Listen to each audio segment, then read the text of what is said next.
Sean bienvenidos, amigos y amigas, a una nueva emisión de mi programa Geopolítica Siglo XXI, a transmitir por mis canales de YouTube, por Instagram, con referencias también en Facebook, TikTok y Telegram. Irán apareciendo en pantalla los links para que puedan ingresar, suscribirse, difundir aquello que suelo transmitir por redes sociales. Hoy les quiero hablar de un tema que a mí me parece fundamental para entender en el concierto internacional que está aconteciendo respecto a esta política de máxima presión que Estados Unidos está ejerciendo contra la República Islámica de Irán.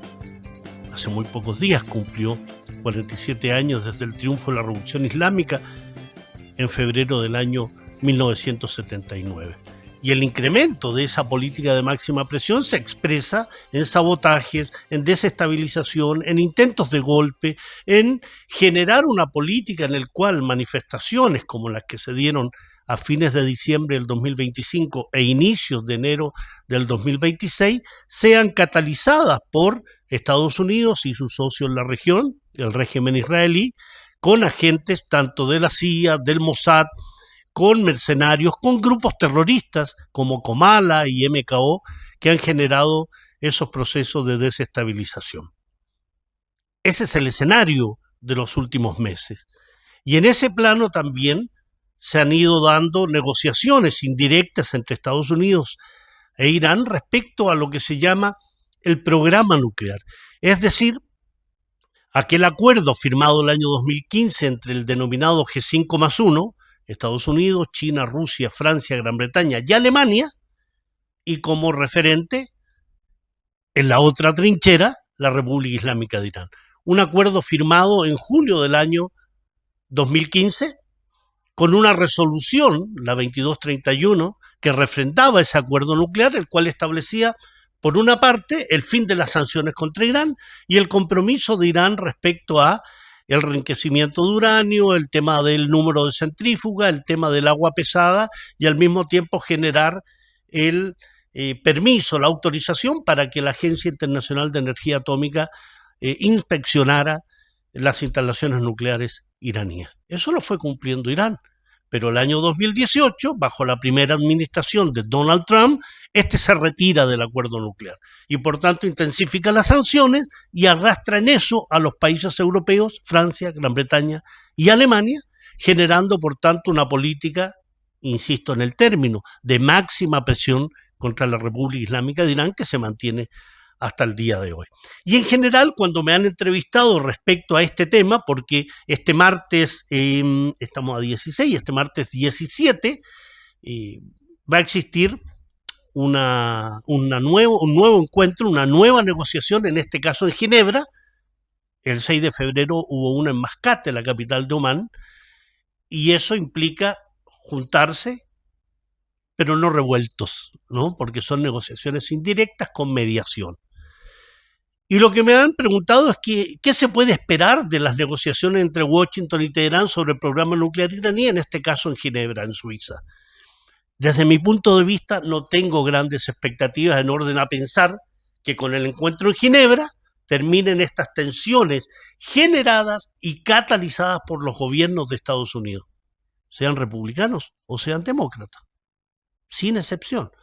Porque los objetivos de Washington y en especial su socio, el régimen sionista israelí, es presionar, es generar desestabilización y como meta derrocar la revolución islámica y por tanto en ese marco, en ese plano veo muy difícil que Trump, un aliado acérrimo, incondicional de Benjamin alias Benjamín Netanyahu, genere un acuerdo en el cual el sionismo se sienta satisfecho. Recordemos, en junio del año 2025, cuando se generó la llamada Guerra de los 12 días, ese ataque, esa agresión de Israel fue un día viernes, el día viernes 12 de junio, y el día domingo, 2 días después de ese ataque, iba a haber un encuentro entre Estados Unidos e Irán, precisamente en Mascate, la capital de Omán. Es decir, una presión del régimen israelí que ataca a Irán precisamente a puertas de una reunión para hablar del programa nuclear. Por tanto, el sionismo nunca va a estar satisfecho, ni el sionismo criollo, el de Estados Unidos, del lobby sionista, de los grupos cristianos sionistas, y menos aún el sionismo israelí. Ahora, si me equivoco en esta apreciación, quiere decir que va a triunfar la política del entendimiento, del respeto a los derechos humanos y al derecho internacional, del acatamiento a la soberanía y la integridad territorial de los pueblos y en especial de Irán. Por tanto, fracasaría la postura belicista de Trump y su testaferro nazi occidental como es Israel. Ojalá efectivamente me equivoque y triunfe la razón. Pero la verdad es que ya existen experiencias respecto a negociaciones fallidas con Washington desde la firma del acuerdo nuclear que les mencionaba, llamado Plan Integral de Acción Conjunta, en julio del 2015, el retiro de Estados Unidos del 2018 y los posteriores encuentros y reuniones que les mencionaba en Viena, en Omán, ahora en Ginebra. Pero que han fracasado no por Irán. No es aquello que le informan los medios en general, ¿no? Han fracasado por las exigencias desmedidas e irracionales, imposibles de aceptar por Irán sin poner en peligro al país. Estamos hablando que Estados Unidos lo que quiere es incorporar, por ejemplo, el fin del sistema defensivo de misiles, que termine el apoyo de Irán a la resistencia contra las acciones de esta alianza imperial sionista y limitar a niveles absurdos el programa nuclear iraní en materia de enriquecimiento de uranio. Líneas que Irán no está y no está dispuesto a aceptar bajo ninguna circunstancia, líneas que no van a ser traspasadas. Un dato: el único régimen que tiene armas nucleares en la zona de Asia Occidental no es Irán, no es Turquía, no es Irak, es el régimen israelí, que tiene armas nucleares desde la década de 1980 del siglo XX, gracias a la tecnología, el apoyo que le ha dado precisamente Occidente. Por tanto, a quien hay que temerle es al régimen israelí y no a Irán, que ha dado a conocer en forma permanente que su política nuclear es una política nuclear encaminada a satisfacer sus necesidades energéticas, en el ámbito sanitario, en el ámbito alimenticio, para que ustedes tengan claro que el tema nuclear se ocupa en amplios campos del conocimiento y de la vida práctica. Otra de las preguntas que me han hecho es cómo valorar la disposición de Irán en estas conversaciones en materia de hacer concesiones en el tema nuclear. Y si esas concesiones se dan, Washington estaría dispuesto a levantar las sanciones contra Irán. El responder esta pregunta sin hacer referencia a que Irán en forma permanente ha estado en disposición de llegar a acuerdos respecto al enriquecimiento de uranio podría significar que se trata de una concesión. Lo concedo. Es decir, si Irán no hubiese tenido permanentemente una postura de discutir los temas, de establecer diálogos, de avanzar en ellos, se trataría de una concesión a partir de las presiones ejercidas por Estados Unidos e incluso la troika europea, Francia, Gran Bretaña, Alemania. Les recuerdo a cada uno de ustedes que el Programa Integral de Acción Conjunta o Acuerdo Nuclear fue firmado por Irán con ese G5+1 y establecía el enriquecimiento de uranio al 3.67%. Establecía además la limitación del número de centrifugadoras. Además, establecía las visitas inspectivas de la Agencia Internacional de Energía Atómica, entre otros puntos. Pero también ese acuerdo, y a través de la resolución 2231 del mismo año del Consejo de Seguridad, estableció en dos artículos principales, el 26 y el 36, que si una de las partes no cumplía los compromisos, la contraparte tenía todo el derecho de continuar entonces con sus acciones. Y en ese caso, Irán, frente al retiro unilateral de Estados Unidos, lo que hizo fue: nosotros estamos siendo sometidos nuevamente a una política de sanciones, de apremios, de política de máxima presión, por tanto, vamos a enriquecer uranio y vamos a continuar con nuestra política nuclear. Ese es el elemento central de todo este asunto, ¿no? Por tanto, no se trata de una concesión si acaso Irán, en esta discusión en Ginebra, define que va a limitar a cierto porcentaje el enriquecimiento de uranio. Y digo que no es una concesión, sino que es volver a colocar en la palestra que Irán está en la disposición de llegar a acuerdos. Pero eso implica que la contraparte, Estados Unidos, cumpla lo que se comprometió. Levantamiento de las sanciones. Cuestión que ha violado constantemente, por tanto ha continuado con sanciones unilaterales, pero además ha arrastrado a los países europeos, miembros de la Troika Europea, en esa política que viola todo ese derecho internacional que el propio Donald Trump dice que no reconoce y no le interesa. Otra de las preguntas que me han hecho es si acaso Estados Unidos puede atacar a Irán, viendo que ha aumentado su presencia militar en la zona de Asia Occidental, previendo que las negociaciones no den resultados inmediatos. Y ante eso, amigos y amigas, cifras al respecto. Irán tiene, o rodean a Irán, más de 50 bases militares aéreas y navales establecidas en la zona de Asia Occidental, en la zona del Mediterráneo, que son utilizadas para atacar a países de Asia Occidental, en la zona del Océano Índico, flotas que vienen desde el Pacífico hacia el Océano Índico, porque además están establecidas estas fuerzas en países como Arabia Saudí, Emiratos Árabes Unidos, Jordania, Turquía, Irak, Siria, rodeando a Irán. Qatar, por ejemplo, Kuwait. Pero además tiene un portaaviones terrestre Estados Unidos en Asia Occidental. Ese portaaviones se llama Entidad Israelí, que ocupa los territorios palestinos. Ese es un portaaviones terrestre que tiene Estados Unidos. Pero además utiliza la flota del Mediterráneo, con base en Nápoles, y utiliza la llamada quinta flota del Golfo Pérsico que radica en Bahrein. Por tanto, hoy lo que está haciendo no es un tema de instalar allí elementos militares. Han estado allí presentes permanentemente 50 bases militares, navales y aéreas. Lo que está haciendo ahora Estados Unidos es sumar más portaaviones, más destructores, más submarinos de su base naval en Nápoles y de aquella del Pacífico hacia el Índico. Eso lo está haciendo ahora, no esperando que las negociaciones resulten o no. Porque Estados Unidos negocia siempre con el arma en la mano, con la amenaza. Su conducta es siempre belicista, amenazante. Habla de negociar, pero al mismo tiempo señala que está listo para bombardear Irán, que está listo para asesinar a sus dirigentes, para impulsar movilizaciones y desestabilización. Eso lo hace en forma permanente, con amigos, con adversarios y con enemigos. Por tanto, ¿se puede confiar en un gobierno que tiene el predicamento de la fuerza como parte diría yo, como parte indisoluble de su actuar? Es imposible confiar en un país así. Y bajo esa realidad, Estados Unidos y sus aliados se atreven a señalar que Irán representa un peligro para el mundo. Irán no tiene bases militares fuera de su territorio. Irán no ha agredido a ningún país de la región. Irán no tiene armas nucleares. Irán no sanciona. Irán no le niega a los países el comercio internacional. Irán no le niega a otros que no comercien sus recursos energéticos.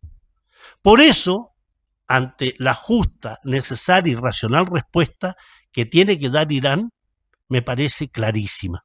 Porque Irán ha aprendido que con Estados Unidos se puede negociar, se puede hablar, pero siempre con el dedo en el gatillo.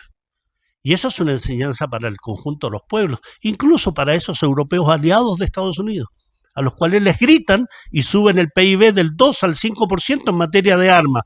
Armas para comprarle a Estados Unidos. Les gritan y terminan sus contratos con Rusia en materia de recursos energéticos para comprarle a las transnacionales de Estados Unidos. Estados Unidos le grita a Dinamarca, Europa tiembla y por tanto genera una política incluso de apropiación de Groenlandia, bajo eufemismo, todo lo que ustedes quieran, pero es una apropiación futura. Ese es Estados Unidos y por tanto Irán se coloca como un referente y le dice, no, vamos a dialogar, vamos a negociar en forma indirecta, pero yo voy a mantener el dedo en el gatillo y mantengo mi sistema defensivo de misiles, balísticos, de crucero, hipersónicos.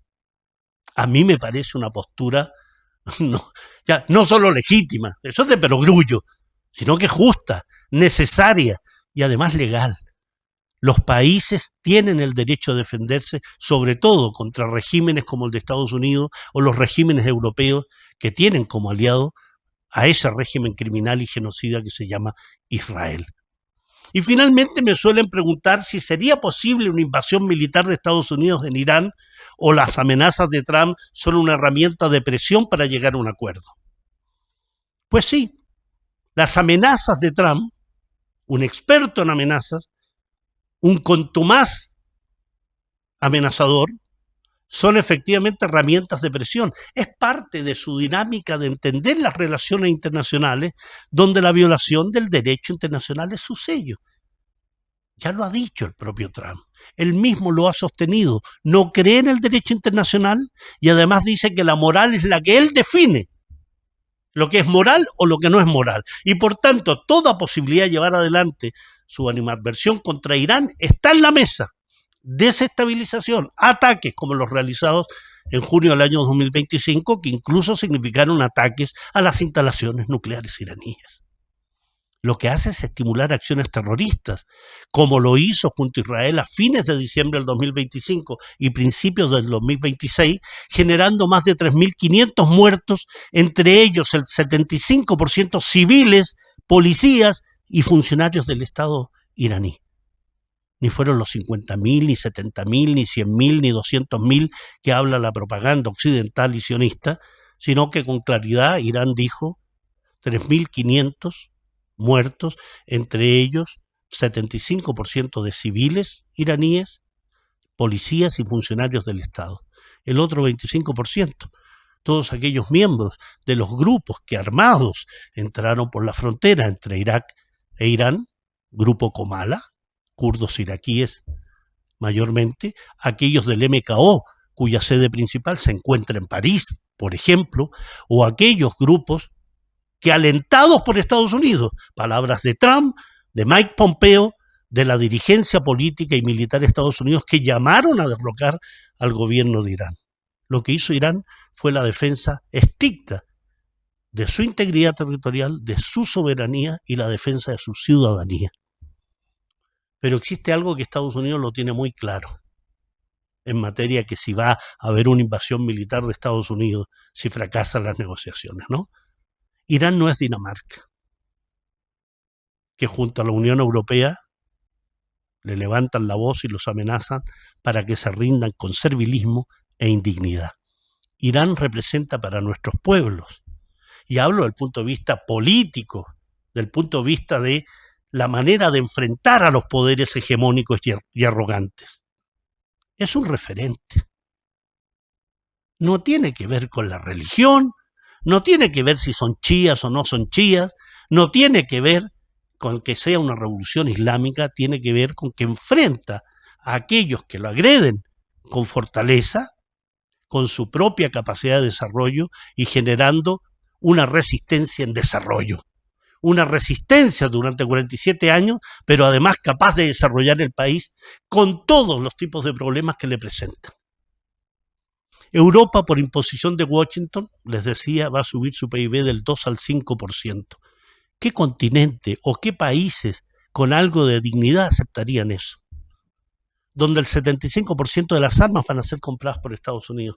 ¿Qué país, qué continente podría aceptar que se rompan los contratos con Rusia, se incrementen las agresiones contra Rusia, se genere y se catalice el golpe de Estado del 2014 contra Yanukovych en Ucrania para generar que los grupos pro-europeístas y pro-otanistas generaran un desequilibrio con relación a Rusia y por tanto inevitablemente se llegara a la guerra en Ucrania? Una guerra que no es entre Rusia y Ucrania, es una guerra de Estados Unidos, la OTAN usando como testaferro contra Rusia.